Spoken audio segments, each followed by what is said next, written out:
اور حضرت عبد المطلب رضی اللہ تعالیٰ عنہ 120 سال کی عمر میں، یعنی 120 برس کی عمر میں آپ کا انتقال ہوا۔ ابھی اصحاب فیل کا واقعہ، اس کی ڈیفینیشن کیا ہے؟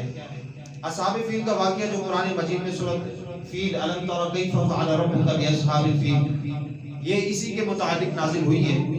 اصحاب فیل کا واقعہ اس طرح ہے کہ حضور اکرم صلی اللہ تعالی علیہ وآلہ وسلم کی ولادت سے 55 دن پہلے 55 اونلی ڈے 55 دن پہلے ایک عرب میں واقعہ پیش آتا ہے۔ اس واقعے کا پس منظر کیا ہے؟ اس واقعے کا پس منظر یہ ہے کہ ابراہا جو یمن کا بادشاہ تھا، گورنر تھا، اس نے جب دیکھا نا کہ عرب میں لوگ پوری دنیا سے لوگ جاتے ہیں، جیسے آج حج میں ماشاءاللہ بڑا رش ہوتا ہے، اس وقت بھی پوری دنیا سے لوگ آتے تھے۔ اس نے سوچا کہ عرب کے لوگ نہ ان کے پاس کھیتی باڑی ہے، نہ کوئی ان کے پاس کوئی تعلیم ہے، لیکن یہ ترقی کرتے جا رہے ہیں، پوری دنیا ان کے پاس جاتی ہے، تو کیوں نہ میں گھر ایک گرجا گھر بناتا ہوں تاکہ پوری دنیا کے لوگ عرب نہ جائیں، میں یہاں پر یمن میں جو ہے نا لوگ طواف کریں، یہاں پر عبادت کریں۔ اس نے صنعاء کے اندر ایک گرجا گھر بنایا، بڑا عالیشان خوبصورت گرجا گھر بنایا۔ جیسے ہی یہ خبر عرب والوں کو پتہ چلی، عرب والوں میں سے بالخصوص قریش کو، اور قریش کے کنانہ قبیلے سے تعلق رکھنے والے ایک فرد نے یمن میں جا کر اس کلیسے کے اندر، یعنی اس گرجا گھر کے اندر نجاست کی، اور نجاست کے بعد دیواروں کو اس نجاست سے آلود کر دیا۔ جب یہ خبر ابراہا کو پتہ چلتی ہے تو بڑا غصے ہو جاتا ہے، آگ بگولا ہو جاتا ہے، اور وہ قسم کھاتا ہے کہ میں مسلمانوں کے خانہ کعبہ کو ڈھا دوں گا، اس کا روئے زمین سے نام ہی مٹا دوں گا۔ جب یہ فوج لے کر، پورا قافلہ، پورا فوج لے کر یہ جاتا ہے مقام مغمس میں، وہاں پر یہ پڑاؤ کرتا ہے، اور اس کا اگلا دستہ جو ہے نا عرب کے جتنے بھی مویشی اور اونٹ ہوتے ہیں ان کو سارے سب کو قبضہ کر کے وہ اپنے انڈر کر لیتے ہیں۔ جب یہ وہاں پر جاتا ہے، فوج کے ساتھ پڑاؤ کرتا ہے، تو حضرت عبد المطلب رضی اللہ تعالیٰ عنہ، کیونکہ اس وقت آپ کعبے کے سجادہ نشین ہوتے ہیں اور متولی ہوتے ہیں، آپ اس کے پاس آتے ہیں، تو یہ جب حضور علیہ السلام کا نور نبوت آپ کے چہرے میں چمک رہا ہوتا ہے، تو یہ کیونکہ جب جیسے ہی دیکھتا ہے حضرت عبد المطلب کا جاہ و جلال، آپ کا روب، آپ کا دبدبہ، تو یہ فوراً جو ہے نا وہاں پر کھڑا ہو جاتا ہے تعظیم کے لیے، اور کھڑے ہو کر یہ اپنے ساتھ ہی بٹھا لیتا ہے اور کہتا ہے کہ جی اہل مکہ کے سردار، آپ یہاں کس لیے آئے؟ تو حضرت عبد المطلب رضی اللہ تعالیٰ فرماتے ہیں کہ میں اپنے اونٹ لینے آیا ہوں، میں اپنا مال لینے آیا ہوں۔ وہ کہتے ہیں کہ مجھے بڑا تعجب ہو رہا ہے کہ میں تو یہ سمجھ رہا تھا کہ آپ اپنے کعبہ کو بچانے آئے ہیں، اپنے آباء و اجداد کے خانہ کعبہ کو بچانے کی بات کریں گے، لیکن آپ نے کیسی بات کر دی؟ آپ نے تو بکریوں کی اور اونٹوں کی آپ نے جو ہے پیشکش کر رہے ہیں کہ مجھے بس میرا مال واپس کر دیا جائے۔ تو حضرت عبد المطلب کیا پیارا جملہ ارشاد فرماتے ہیں، آپ فرماتے ہیں کیونکہ اونٹوں کا مالک میں ہوں اور خانہ کعبے کا مالک اللہ ہے، لہذا میرا جو مال ہے مجھے واپس کر دیا جائے، اور جو خانہ کعبے کا مالک ہے وہ اپنے گھر کی خود حفاظت فرمائے۔ خانہ کعبے کا جو مالک ہے وہ اپنے گھر کی خود حفاظت فرمائے گا۔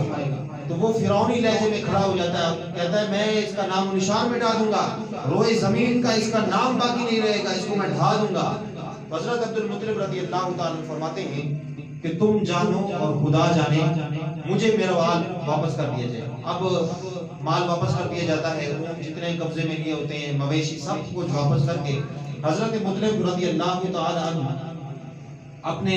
لوگوں کو کہتے ہیں کہ آپ پہاڑیوں کی چوٹوں پر اور پہاڑیوں کی گاڑیوں میں پناہ لے لو، اور حضرت عبد المطلب رضی اللہ تعالی عنہ آپ اپنے رشتہ داروں کے ساتھ خانہ کعبہ میں جاتے ہیں، اور خانہ کعبہ میں جا کر کیا دعا مانگتے ہیں کہ اللہم ان المرء یمنع رحلہ فمنع رحالک وانصر علی الصلیب وعابدیہ اليوم آلک۔ اے اللہ بے شک ہر شخص اپنے گھر کی حفاظت کرتا ہے، بے شک ہر شخص اپنے گھر کی حفاظت کرتا ہے، لہذا تو بھی اپنے گھر کی حفاظت فرما، اور صلیب والوں اور صلیب کے پجاریوں کے مقابلے میں اپنے اطاعت شار بندوں کی مدد فرما۔ عبد المطلب نے جب یہ دعا مانگی، آپ بھی اپنے چند لوگوں کے ساتھ پہاڑی پر چڑھ گئے اور اللہ تعالیٰ کے عذاب کے نزول کا انتظار کرنے لگے۔ ابرہہ جب صبح ہوتی ہے وہ اپنے ہاتھیوں کو، اپنے لشکر کو تیار کرتا ہے حملہ کرنے کے لیے۔ جب وہ حملہ کرنے کے لیے تیار کرتا ہے نا، اس ہاتھیوں میں سے ایک ہاتھی ہوتا ہے جس کا نام محمود ہوتا ہے۔ کیا ہوتا ہے؟ محمود اس کا نام ہوتا ہے۔ جب اس کو کعبے کی سمت بڑھاتا ہے نا تو کعبے کی سمت بڑھتا نہیں بلکہ فوراً بیٹھ جاتا ہے۔ جب دوسری طرف اس کا چہرہ کرتا ہے اور اس کو بھگانے کی، چلانے کی کوشش کرتا ہے تو دوسری جگہ پر وہ دوڑ دوڑ کر بھاگتا ہے، لیکن خانہ کعبے کی طرف جب اس کا منہ کرتا ہے تو وہ فوراً بیٹھ جاتا ہے۔ اب ابرہہ نے بہت مارا اس کو بھی کسی طرح یہ چلے، لیکن وہ چلنے کا نام ہی نہیں لیتا، کیونکہ اسے بھی پتا تھا یہ اللہ تعالیٰ کا گھر ہے۔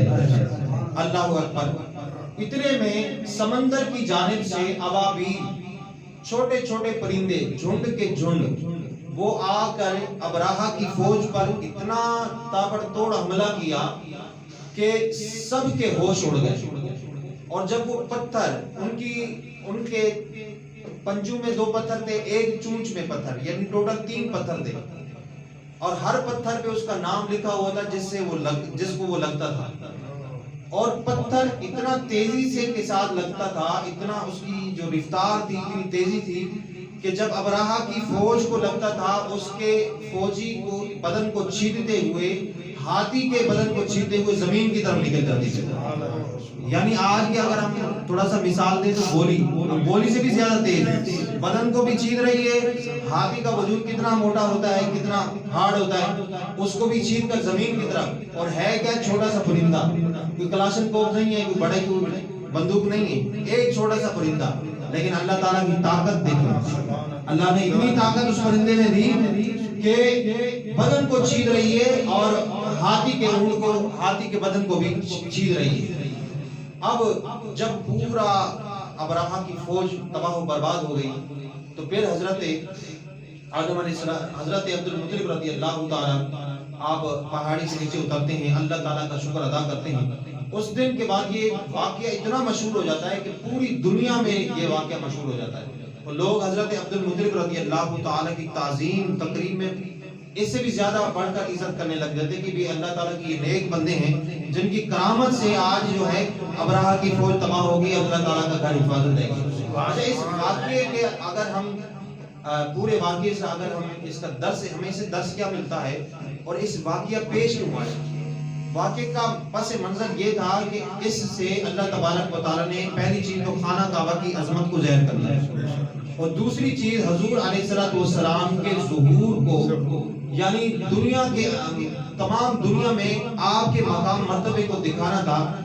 جب حضور علیہ السلام کعبہ معظمہ میں اللہ تعالیٰ کے دین کو پوری دنیا میں لے کر جائیں گے تو کیونکہ کعبہ کی عظمت تو پہلے ہی اللہ تعالیٰ نے دنیا والوں کو دکھا دی ابرہہ کی فوج کو تباہ و برباد کر کے، اور جب حضور وہاں سے پیغام لے کر